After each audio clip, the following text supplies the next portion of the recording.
It's okay. All right, Zoom is sending it to YouTube.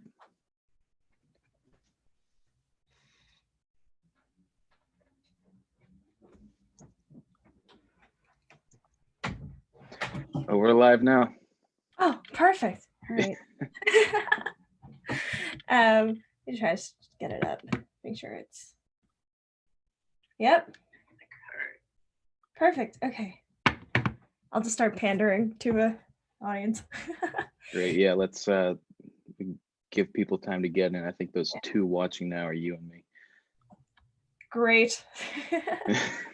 Big audience. Yeah, we're doing super well.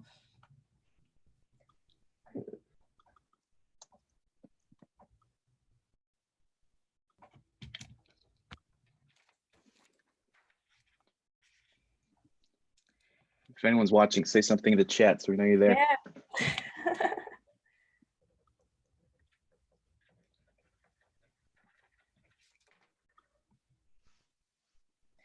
It's so interesting kind of seeing, you know, the transition from every club and professors and every department just trying to go online, and just we're all like have no idea how to do it. It's very. Have there been a lot of technical hiccups, or did people adapt to it pretty quickly? I mean, I have this hysterical video of trying to do ear training online. You know, it took a bit. It's hard to translate, especially music classes. You know, it's not meant to be online.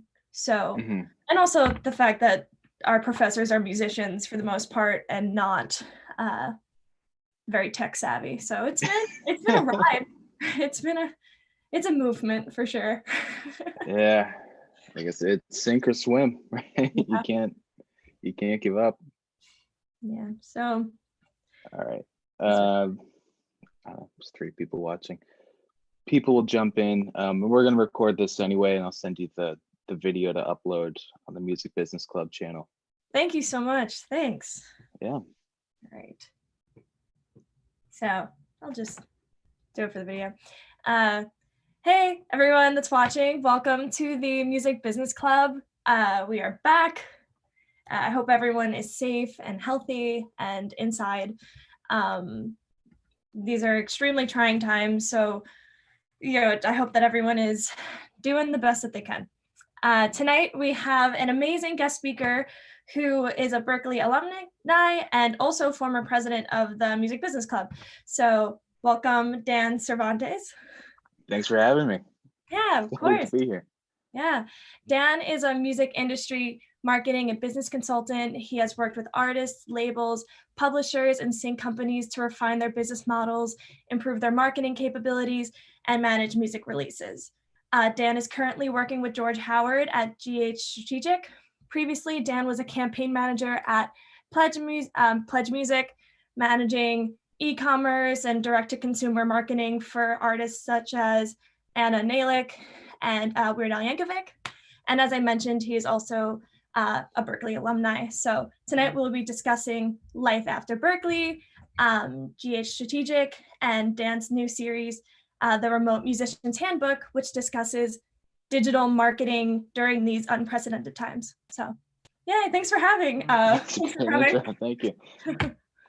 This feels like, have you watched any of the late night shows where they're doing it from the host's home and it's just the host and whatever guest, no audience, but there's still like breaks for applause? That's exactly what this feels like right now. Yeah, I watched Ellen and Pink. Yeah. It was a weird, it's interesting, but let's pretend there's an audience. Yeah, I'll get a laugh track. There we go. So to start off, why don't you tell us a little bit about yourself, and how you got to where you are today. Sure. Yeah. So like you said, I'm a marketing music business consultant, which is kind of a really broad term. There's a lot of different types of consultants out there. But I was a Berklee student. I was in the Music Business Club right from my freshman year. and I graduated in 2015. So I'm now 5 years out, half a decade out, which feels, to me, that feels old, but I can imagine someone that's like 40 watching this and saying, you have no idea how young you are, which is the kind of position I find myself in all the time. I think 27 is old. But yeah, I was a Berklee student. I did music business and MP&E until I dropped MP&E like with 1 year to go, because music business was going really well for me, and you can't do MP&E on the side. You have to be committed to 2 a.m. sessions. But yeah, I go through my kind of story of so at Berklee, the Music Business Club was really one of the big things for me. I remember being a freshman, and the board at the time, we did what's the fall seminar thing where everyone shows up? What's that? Autumn Affairs? Autumn Affairs, yeah. I stayed after that and helped the board clean up, and that was like my in with the board, because I was a little freshman, just wanted to make friends with people I thought were important. So I helped take out the trash. As someone who planned Autumn Affairs this past year, that is great advice. So yeah. There you go. Hey, if you want to be president, you take out the trash first. But ever since then, I was involved. My junior year, I don't know what role I had. I don't think the roles mattered much aside from treasurer. And then my senior year, I was president. And the Music Business Club is crazy, because if I think of all the different classes that I've had, the different groups I belonged with or in, it was the people in the Music Business Club that had the highest rate of success. I just went on to do cool things, and maybe that's because of the networking that you can do in the Music Business Club, or just the fact that you care enough about music business to join the Music Business Club. It's a pretty good indicator of success. So I'm very grateful that I was part of the club, and that club is how I got my first internship, which turned into my first job. A buddy of mine who was a year older had an internship at a company called PledgeMusic. And usually this is when I would ask the audience if they're familiar with PledgeMusic, and about a third of the hands typically raised. So I'll assume that's the amount of understanding. PledgeMusic was one of the first real like e-commerce platforms for artists and bands. It started out as like Kickstarter, but for music. And so it started with a bunch of cool indie musicians that were funding their albums without having to have a label. But then it became this like plug and play e-commerce store. This is before artists were savvy enough to set up a Shopify page, and before Squarespace had e-commerce.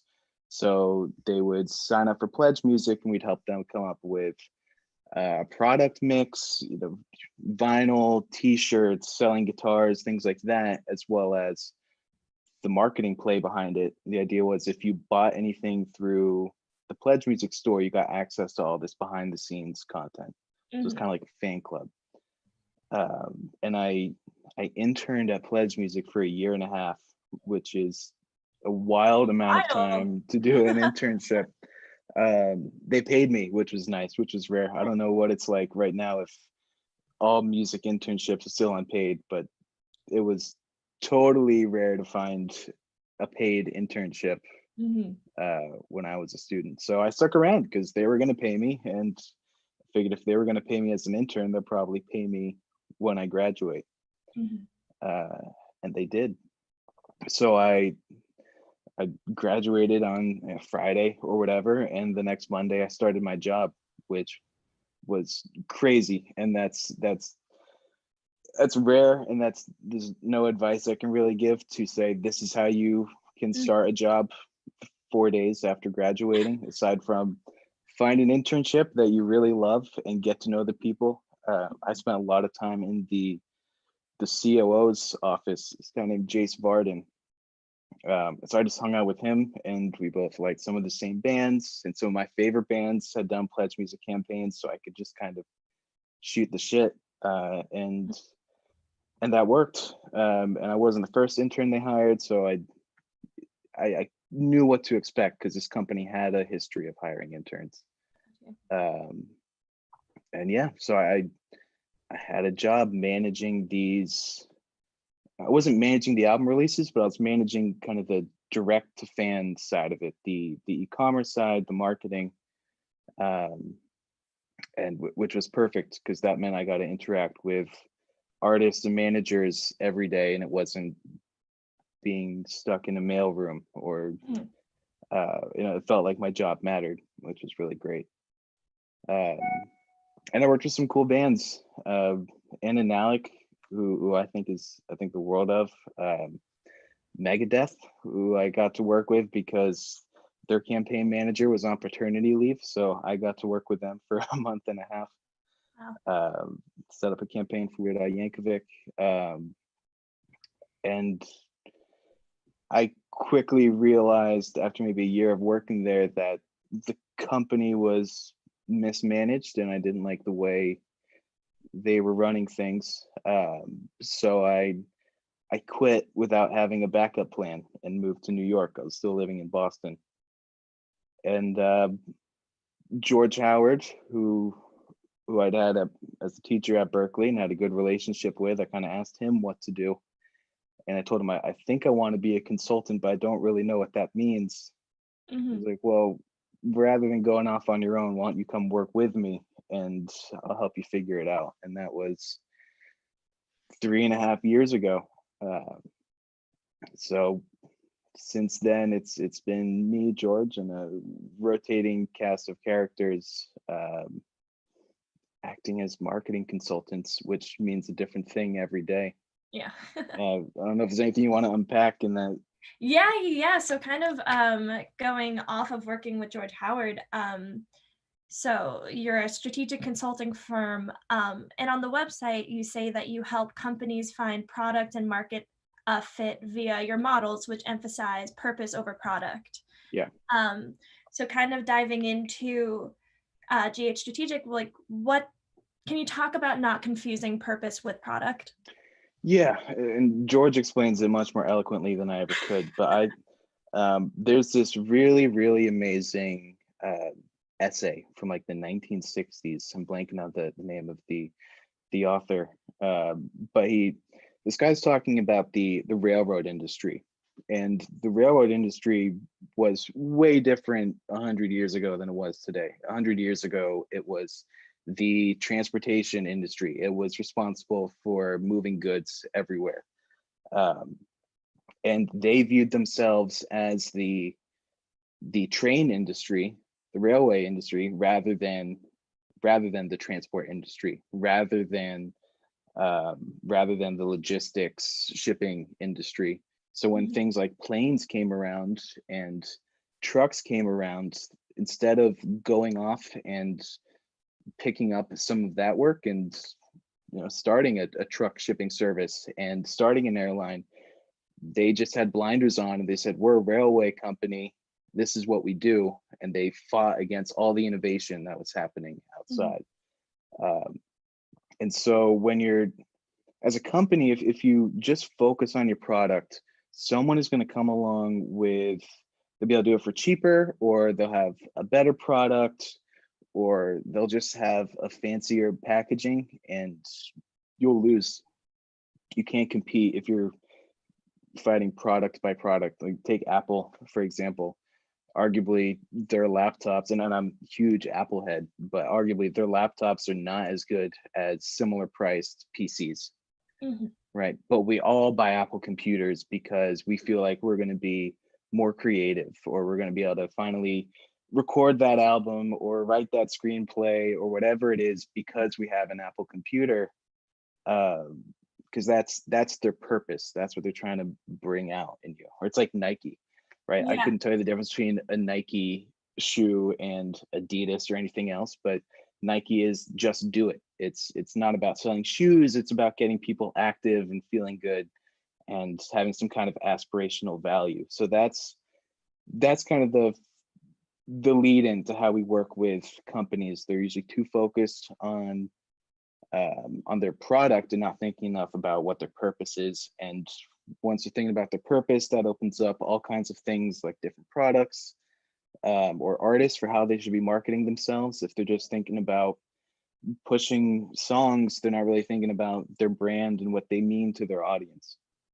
Yeah, it's very interesting that you bring up Nike, because I remember reading an article about Nike where, you know, they're so into storytelling and the whole just do it mentality that when they came out with a commercial highlighting women in sports, and one of the scenes was the first like female NBA basketball coach, and she's actually wearing an Adidas logo, but they didn't care because it had so much to do with their purpose that they didn't even care about actually having the competitor's brand like right in the commercial. They've got a history with that. My favorite, I don't know if you call him filmmaker. Let's call him a filmmaker. Do you know who Casey Neistat is? I do not. But he ended up becoming like the vlogger. But before he was a vlogger, he shot commercials and did like short internet videos, which went viral before viral was really a thing. And so Nike hired him to do this commercial, and they gave him like $30,000.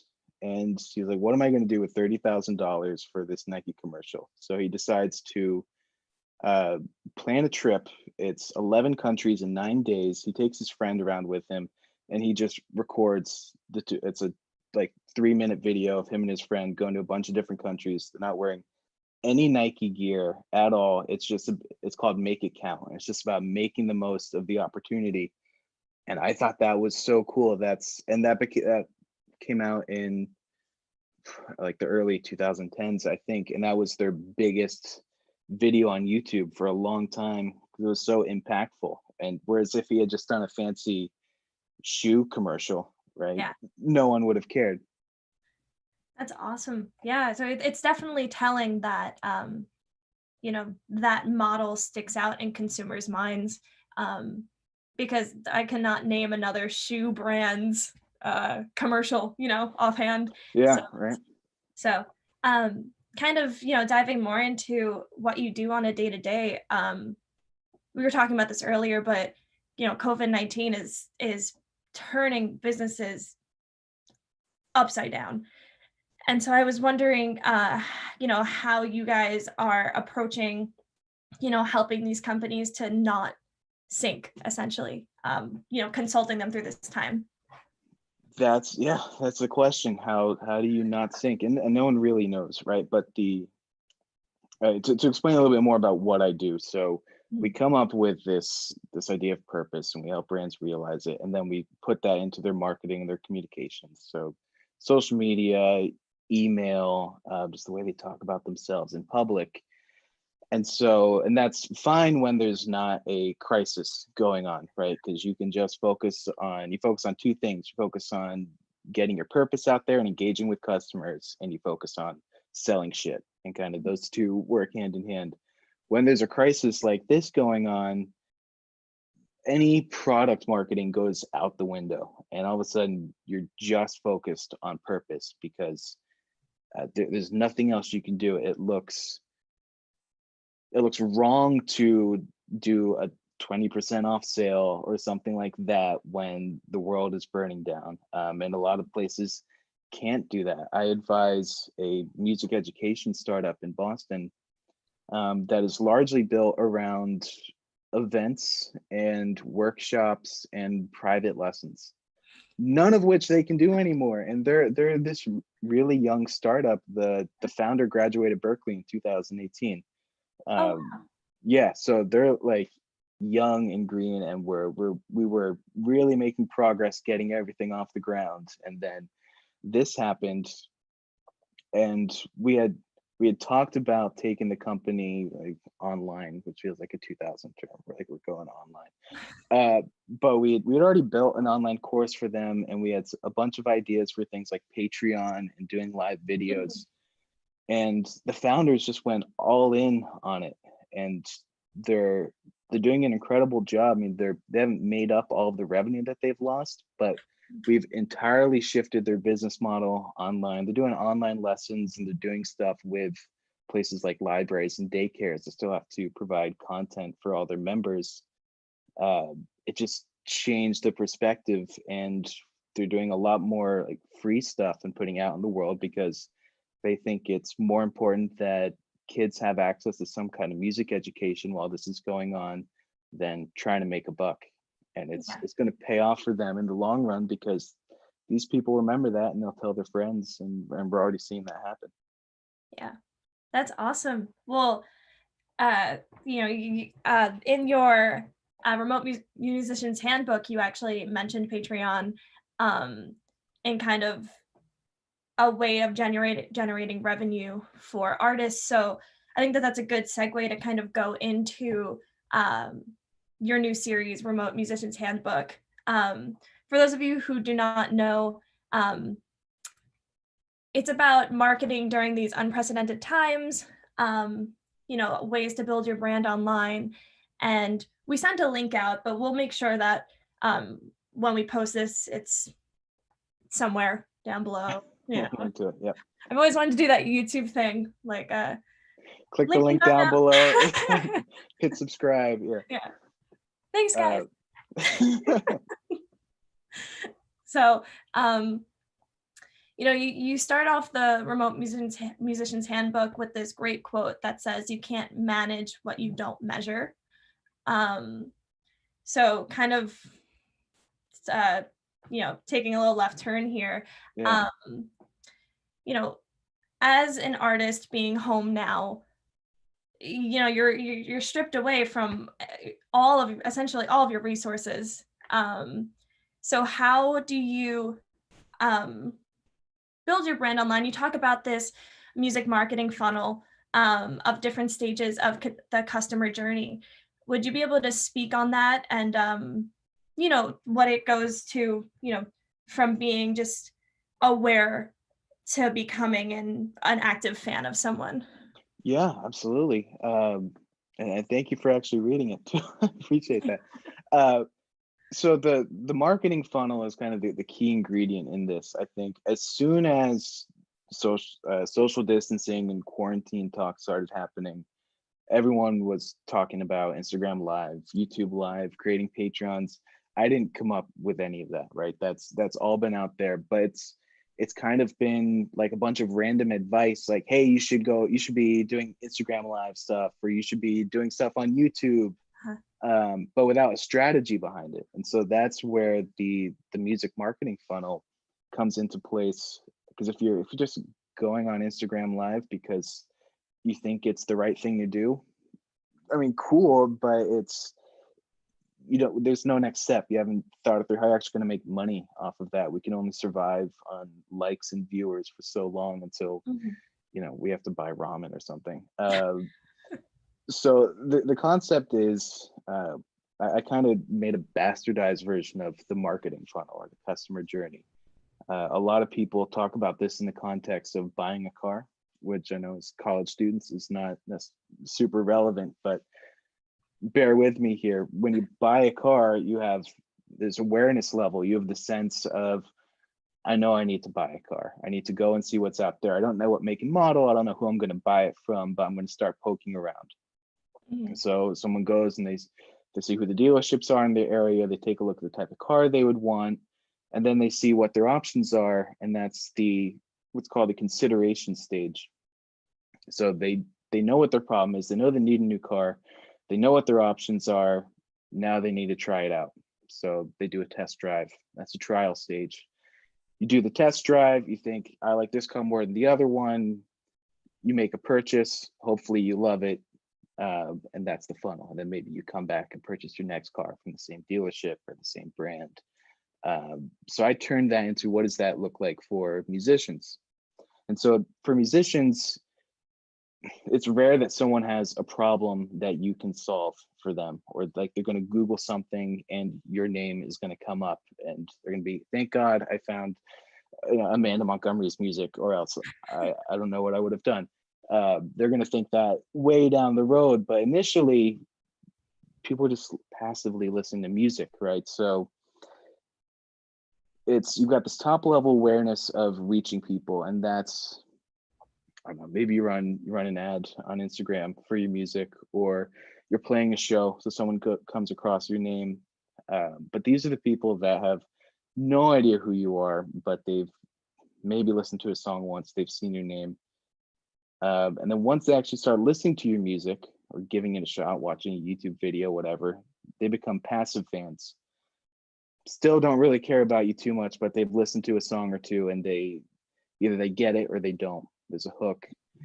And this is a really key part, because you could spend, and labels do spend $100,000 on awareness campaigns without any thought for what happens next.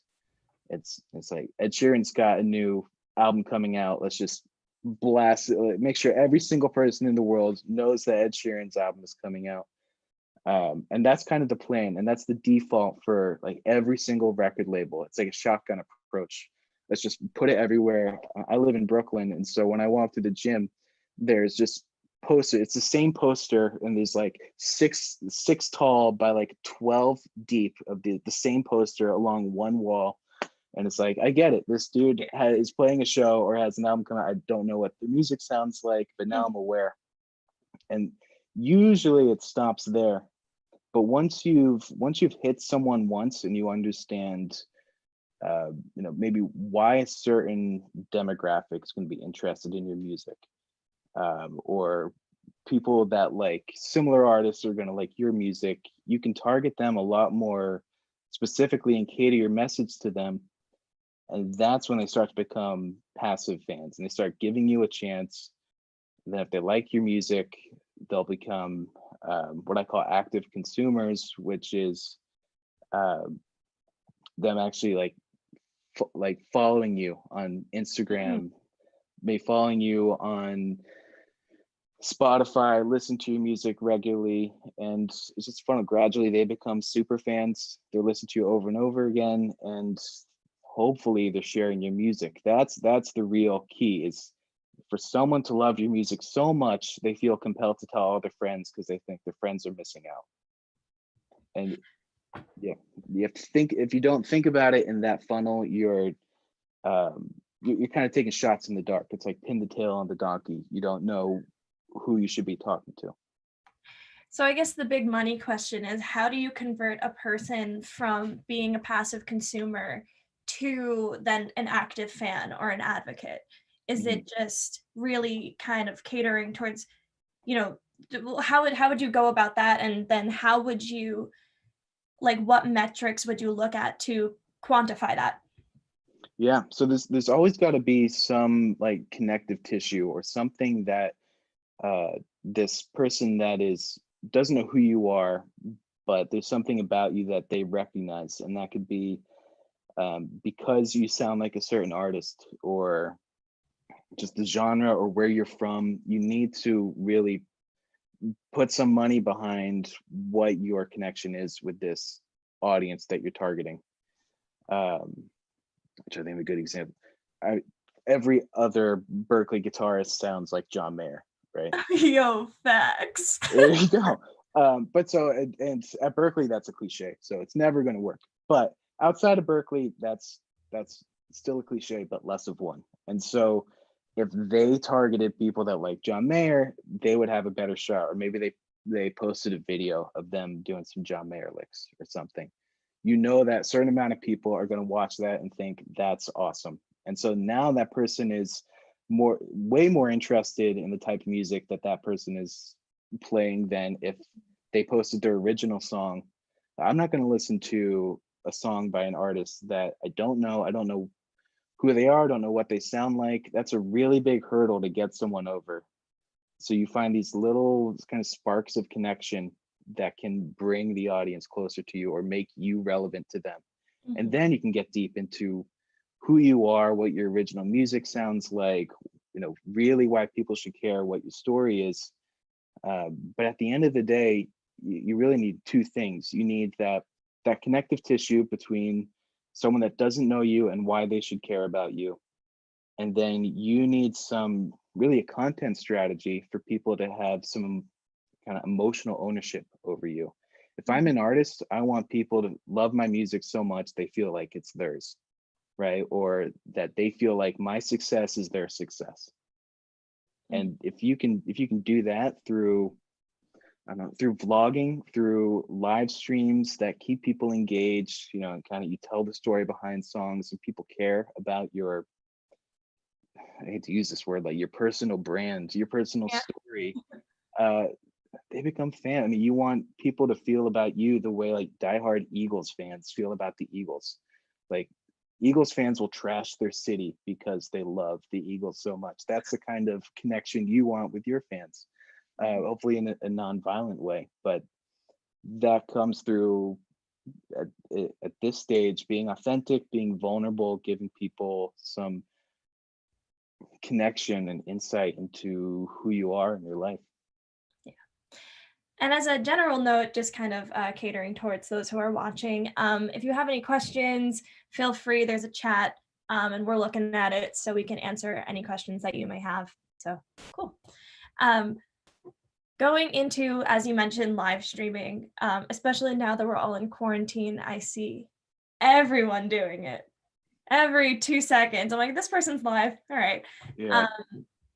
So, you know, in the Remote Musician's Handbook, you say that there are really 3 goals to live streaming, which is entertaining existing fans, attracting new ones, and generating revenue. Yeah. Yeah. And that's, oh, go ahead. No. Yeah. I was gonna ask. Well, you go ahead if you were gonna say something about that. Yeah, I mean, these are the goals. And like I said before, people see, oh, I should be going live on Instagram and just doing it without thinking about why they're doing it. There's too much of, I'm doing this because I should. So the 3 goals that I have here, like you said, entertaining existing fans, attracting new fans, and generating revenue. Entertaining existing fans is obvious, right? And at the end of this handbook, I put the theoretical example of an artist named Kayla that's got a few thousand fans on Instagram, a little bit less on Facebook, some on YouTube. And what an artist has to do when they're thinking about going down this kind of remote musician model is, where are your fans? One thing I see a lot of right now is people saying you should be live streaming on Twitch. Cool, fine, but if your audience is not on Twitch, what are you doing? Your fans aren't going to get anything out of that, and they're not going to start watching Twitch because all of a sudden you're streaming there. So you have to think about, where are your fans spending time? And that's probably Instagram for a lot of people. It might be Facebook if you have an older demographic. If you're a TikTok musician influencer, you can go live on TikTok, or maybe you are known for your YouTube videos, so you go on YouTube. But go where your fans are, because if you entertain your fans through this horribly emotional time in their lives, they're going to stick around for the long term. But then you can have a little bit more fun when it comes to attracting new fans. So you look at either where your fans aren't or where there's just opportunity for growth. And a really great example I've seen is on Instagram Live, where one artist will bring on a guest of another artist that they're friends with, right? And they'll trade songs like a songwriter in the round. And what that does is that sends a notification to both audiences that, I use my example, like Pete Yorn, who I'm a huge fan of, that I'm sure a bunch of people don't know because he's old and I feel old for saying his name. But he's gone live on Instagram. And so if he brought a friend along, or if he invited a friend to be on his Instagram stream, and we'll call their name Jane Smith, and I didn't know who Jane Smith was. Now I know, because I got notification that Pete Yorn was live, and now all of a sudden I'm watching Jane Smith and Pete Yorn. It's just like having an opening act, right? Except now everyone gets notified, and if you've got any size following, you know, that's probably more than shows up to your shows, right, in real life. And so it's finding these ways, like, how can you get in front of new people? Maybe Twitch is the answer. Maybe you're a musician that is that leans more towards video games or EDM, and you're going to find an audience there. I was watching a cello player on Twitch that was playing. People in the chat were requesting video game songs, like from soundtracks that I'd never heard of. And she would just play them. She'd look it up online and she'd play the song, or she'd play along with it. And she's going to get a ton of new fans from the video game world, because she knew there was an opportunity there. And this is all great, but still at the end of the day, this is just reaching more people and getting more likes, and it doesn't pay for your rent or anything like that. And so now you've got this extra layer of which of the different live streaming options actually generate money, and Instagram doesn't, right? TikTok does. TikTok, you can do donations. YouTube, fans can donate or pay to have their chat message highlighted. Twitch, TikTok, YouTube all do that. And then you can do things like Patreon, right? If you are just building goodwill amongst your fan base by going live, and people think of how much value you've given them during this time, and then you give them an option to actually spend money. Now, if Pete Yorn decided to put a Patreon account up right now, I think I've watched his live streams like 10 times during this 2.5 week period. I would absolutely pay $10 a month to watch a full concert length live stream, or get some behind the scenes stuff on a monthly basis, because my fandom for him has grown so much, because he's just one of the people that goes live. He wasn't my favorite artist of all time before this, but because he's the one going live, I care that much more about him, and that's part of the funnel, right? Yeah. For those of you who don't know, Patreon is an app that has membership levels ranging from $3 to $50 a month, which give you, depending on which membership you choose, a different level of access to different types of exclusive content from your favorite artists. So just as a general, because I actually didn't know what Patreon was until I read the Remote Musician's Handbook. I should have explained that on this. Sorry. Yeah, I mean, it's crazy, right? Because the idea of subscribing to something, now every single app that we have is subscription based, right? And it started with things like Spotify and Netflix. And how many artists are bringing in actual subscription revenue? It's only a very small amount that have actually thought of a way to do something like Patreon, where fans can spend $5 a month for special digital access into live streams. But why not, right? I mean, it's what I discovered when I was working at Pledge was fans. There's a certain group of fans for every artist that want to spend more money if you give them the option to. And so Pledge, what we did was typically, and this was 2015, 2016, if I was a fan of an artist and they're releasing a new album or EP, I could buy it on iTunes, which was still a thing at the time. You could buy the vinyl, buy a poster, buy a t-shirt, and it was usually you bought one of those things. And so the average, I mentioned this in the book, average revenue per fan, which is a super businessy way to say how much money does a single fan spend on you every year. And it was about $10 for, if a fan was going to spend money on you, it was somewhere around $10 a year. What we found was by building these bigger and bigger bundles, which you see all the time now, where you get the sweatshirt, the vinyl, the poster, and a sticker pack, and you spend $50.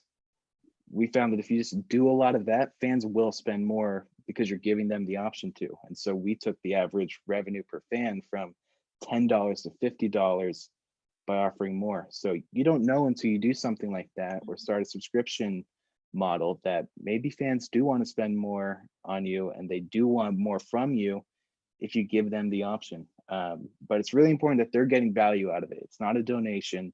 It's you are providing some level of service, entertainment on a monthly basis through song request videos, live streams, Q&As, whatever it is.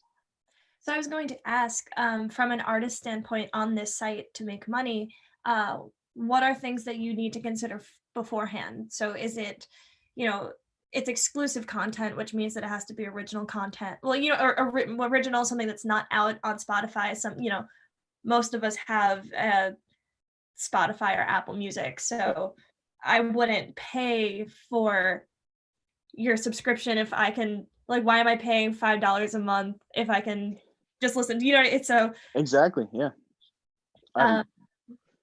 Yeah, so kind of speaking on, as an artist, what are things that you should consider beforehand and kind of provide if you wanted to be on that site? Yeah, I mean, one, keep in mind, someone is not going to spend money on you unless they are already a pretty active fan, right? Because people can only stomach so many subscriptions in their life, and this is a pretty I won't say unnecessary, but this is one they're doing because they really love you and your music. So with that in mind, it's, if they're spending that money on you, it's because they have some kind of emotional connection. So sentimental value of things that you can offer matters a lot, and that can be a million different things, but really it's just behind the scenes content, period. Stuff that is too personal to share on Instagram or somewhere else. Things that talk about your process, things that aren't of interest to your fan base at large because it's just too nerdy, or it's just too deep. You know, I don't need to know how an artist that I only kind of like writes lyrics. Right? I could live without knowing that fact. But someone that is a huge fan, that would mean the world to them, right? To actually see the songwriting process or see drafts of a song before, maybe not before it's released, but see different versions after the fact so they can see the development of the song.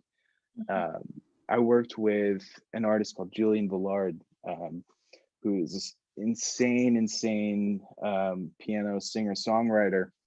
When I was working with him, we did I think it was a weekly video series where he had this deep catalog of music, and every week he'd take out his GoPro, because fuck, I feel old. iPhone quality video wasn't that great at the time, so using a GoPro was a better option.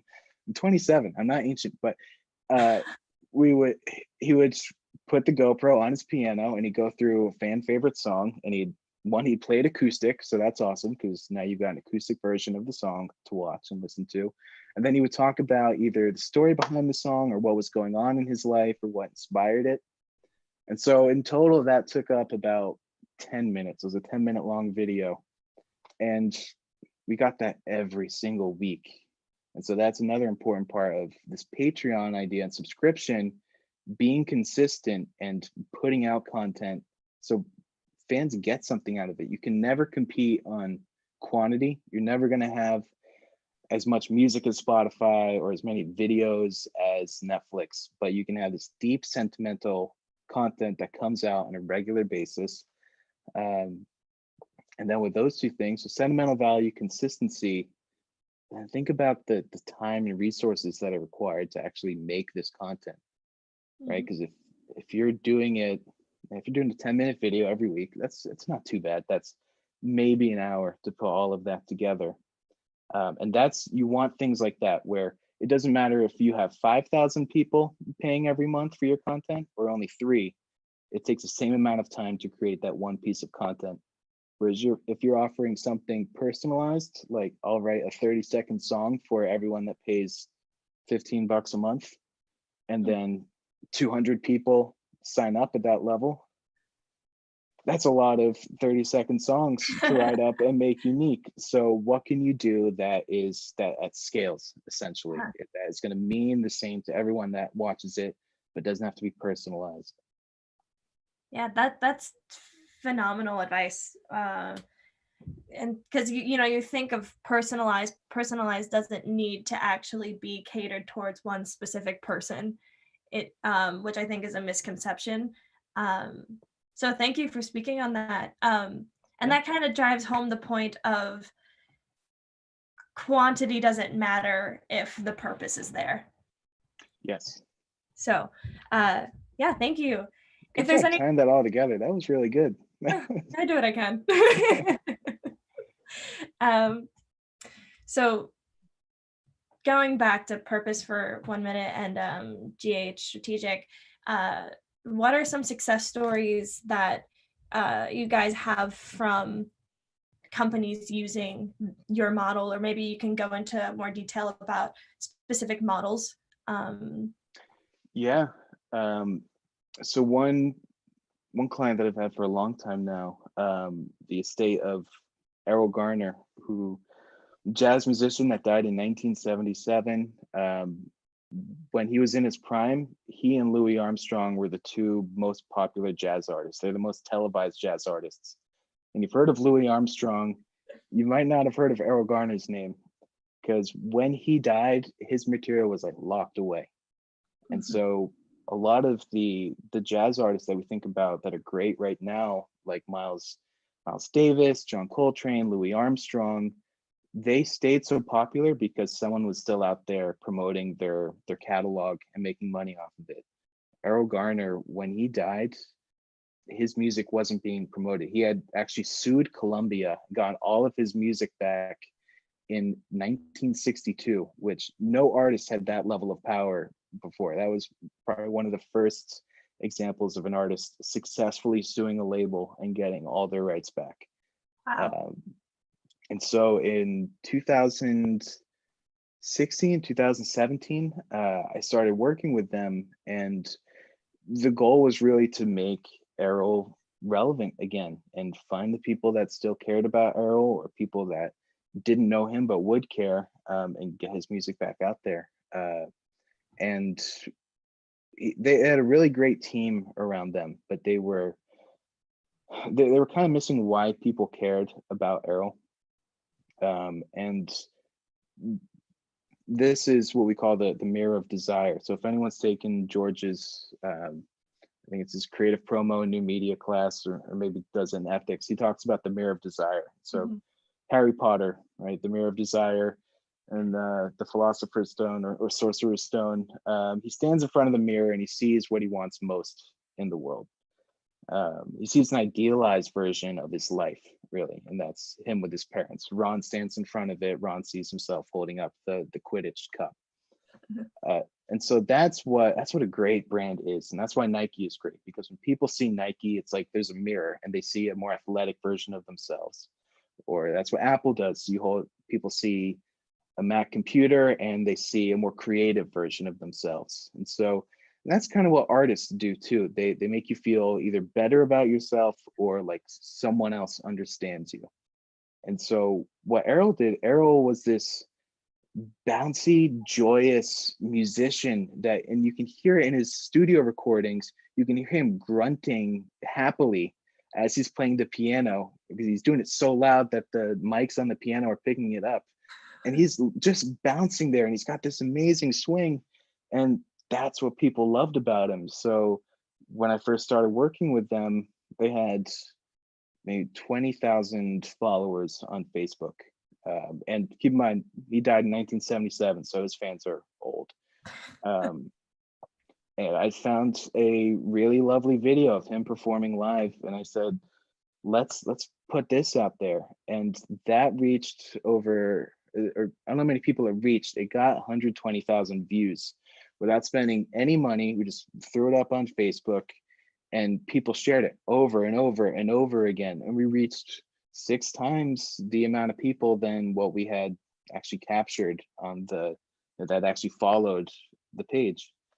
And that was kind of the start. And now we put out 9 albums so far this past year. We're putting out 12 total. We're doing a whole reissue series of just getting his music back out there, and finding the right content that people connect with. Because people, before this, they're putting out great music, but it would be a photo of Errol, or it would be a quote of someone talking about Errol, rather than him just being this happy, joyous musician that just loved playing. And that's what made people feel great. And so that's one example. We work with people from all different types of companies. We work with an energy company, which is totally off, out of left field. But this is a company that is a total commodity. You could buy what they offer from any other company out there, but they provide really great customer service, and they truly care about their customers, and they go just above and beyond. And so we identify, but they charge more. They're more expensive than a lot of their competitors. So we identified that people that want to work with this company, they're responsible homeowners. They care about being responsible homeowners. They care about making sure they're following the right regulations with like their heating oil tanks, and they've got a service plan, and they don't have to worry about things breaking down because they're keeping it serviced.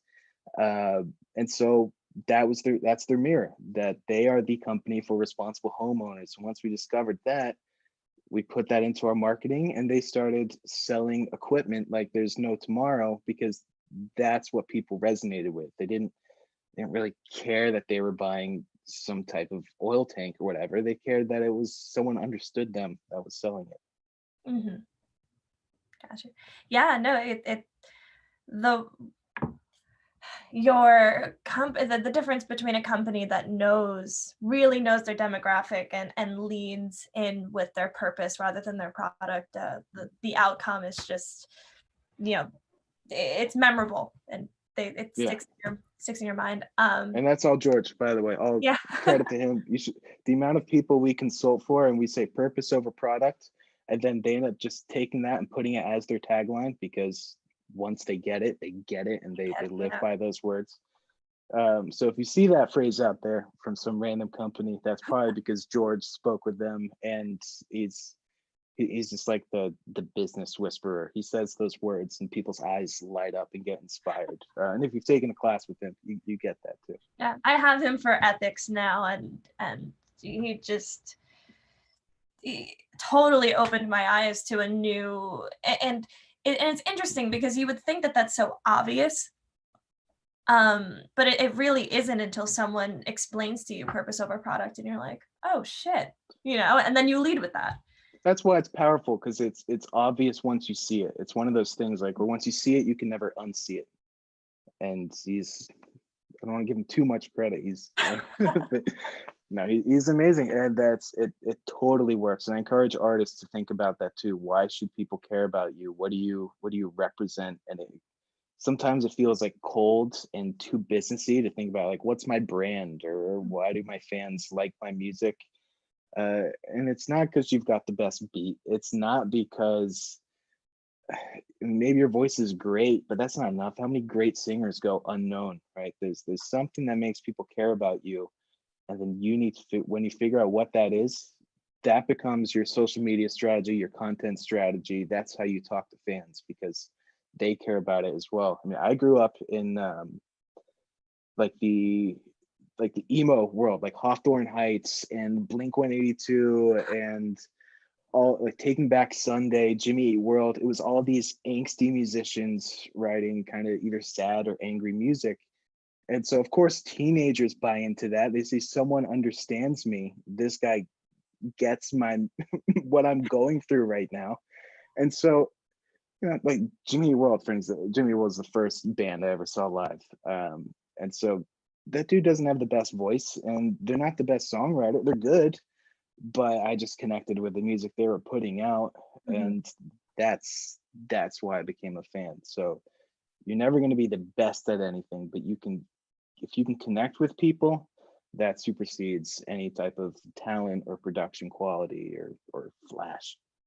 Yeah, great advice. Yeah, and I see that too on social, like just people that artists that I buy into, and objectively, man, they are not the best. I can name so many people that I go to school with that are just 10 times more talented than these celebrities are, but it's the story behind it and the purpose that make you buy into it. It's a great example, right? Instagram influencers, like models, because they really don't have a product. Their product is themselves. They're just purpose. They're lifestyle influencers, right? So they show nice hotels, beaches, nice clothes, cars. That is their purpose of living this luxurious life. And for their audience feels better about themselves because they kind of see this. They see themselves in that person as who they want to be. I'm not telling bands to go out there and wear a Speedo in front of a Lamborghini, but think about your purpose and why people will follow you, because the content influencers are putting out is purely for the engagement. Yeah, they get paid through brand partnerships and stuff like that, but if they don't keep their fans entertained with every single post, they lose them, because I don't care about that person as a person at the end of the day. Yeah. I like the life they live. And so musicians have this crazy amount of leverage over everyone else, because not only are musicians interesting people and have interesting lives, they make great art. And so it blows my mind that because the way the music industry is set up, where if you're popular, you go to a major label, you do the whole shtick, and you're kind of put in that model. Why are there not more music influencers that they don't have to be independent, but they have to be posting authentic content? Mm-hmm. And it just doesn't seem to be happening that way. You go on so many major artists' Instagrams and compare it to any other type of influencer. The major artist is super promotional about their tour or the next album or their single, and influencers are just putting out great content. Mm-hmm. Yeah, an important distinction, I think. And so we have a couple of minutes left, kind of to come full circle and wrap this up. Thank you so much for speaking with us today. Yeah. It is really cool to hear from not only a Berklee alumni, but someone who was a part of this very organization. And so kind of backing off of that, do you have any advice for current Berklee students, or maybe something that you wish that you knew when you were a Berklee student, on how to have a successful career post-graduation, make sure that you have longevity in your career, whatever that might be?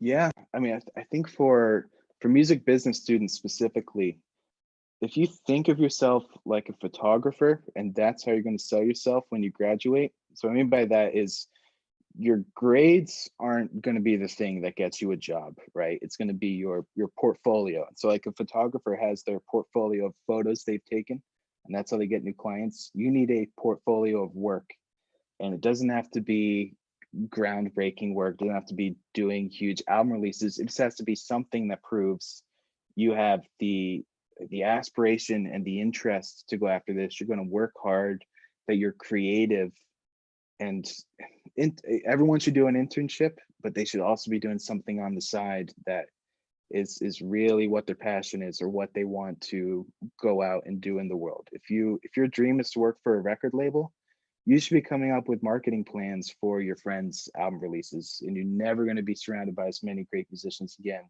in your life. You've got 4,000 insane musicians at Berklee. You can find someone to come up with a record release strategy for. Or if you want to produce artists, go out there and produce artists. You can't wait to do it. And it's great to do it when you have no idea what you're doing. That's beginner mindset, that everything is a possibility. But if you don't do it, if you wait for someone to give you permission to do it, then it's going to take forever. It might not happen. And it's not going to be it's not going to be unique to you. You're going to do it because someone else told you how to do it. But yeah, go out there, do it, and find the skills that only people that are young can really latch onto. When I was a sophomore in Berklee, so third or fourth semester, an upperclassman friend just came back from their internship at Glassnote, and I asked them what they did, and they're like, I actually ended up spending a lot of time in Photoshop working on like social media posts and poster designs. So I went that day, I got a Photoshop subscription and learned how to use it, just because someone said that was a tool that they had to use. And to this day, I use Photoshop every single day, even though I'm not a graphic designer, but because I can. And that's a little bit of leverage I have over other consultants, because I can make a web page look cool, or I can come up with graphics. And so it's those small things, those small skills that seem inconsequential or kind of niche that will set you apart. And right now, being good at video, everyone will want to work with you. Yeah. Buy a camera, use your iPhone, learn how to use video editing software. Find those skills that you have the time right now to cultivate and put it out there, put it out in the world. Awesome. Great advice. Thank you so much on behalf of the Music Business Board, not only for speaking with us today, but really helping us go live throughout this process. We would not have been able to. It would have been very difficult for us to, so thank you for your guidance. And yeah, if there's any last questions, the chat was very silent today. It's all right, they're all nervous. But yeah, I'll send you this video, and anyone that's watching, check out entrepreneurshipandart.com. It's a new project that Georgia and I started, and we're going to be putting stuff up there that helps artists, and it's all free. So check it out. Yeah, the Remote Musician's Handbook is free, and we'll have everything linked. We'll have everything linked below. Hit subscribe. Hit subscribe. Subscribe to us, or follow us on Instagram at Berklee Music Business Club. Hit the notification button twice, I think is what you're supposed to do. So, well, I'll work on my outro. There we go. All right. Thank you so much for having me. This was fun. Yes. All right. Have a good one. Thank you. Take care.